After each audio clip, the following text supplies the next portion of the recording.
Hi, I'm Jeffrey Roach, Chief Economist for LPL Financial, with an update on what's new in the macro landscape and a call to action for investors. First, recalibrated Fed policy will support the dollar.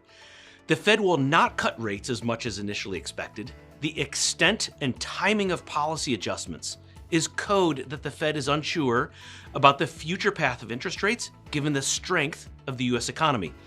The biggest surprise was the upward revision to inflation next year.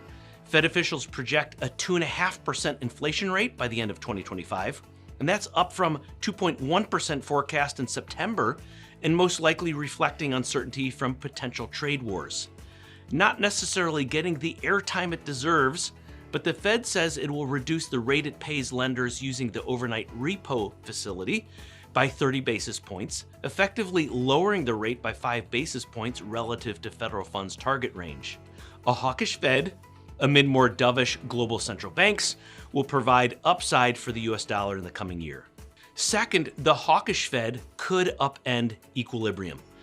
As you see in this chart, global central banks have never been more synchronous this past year. Of course, that's excluding the Bank of Japan with its incredibly accommodative policy and subsequent weak performing currency. So one thing markets will have to deal with in 2025 is the potential for the Fed to pause policy adjustments while other major global policy rates continue to step downward. Third, housing construction is mixed.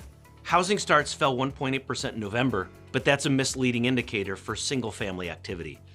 Multifamily construction activity plummeted, pulling the headline figure down, but single-family housing starts rose to a little bit above 1 million units annualized, remaining above that mark in January 2020. What we know is builders cut back multifamily projects after massive activity in the years immediately following the COVID shutdowns. Bottom line, the increased supply of single-family homes coming to market should improve housing affordability in the new year, especially if mortgage rates fall. Residential investment, a line item in the GDP report, will not likely add to growth in Q4. Now that's all for now, but if you want more insights on global market trends, follow us on social media and take care.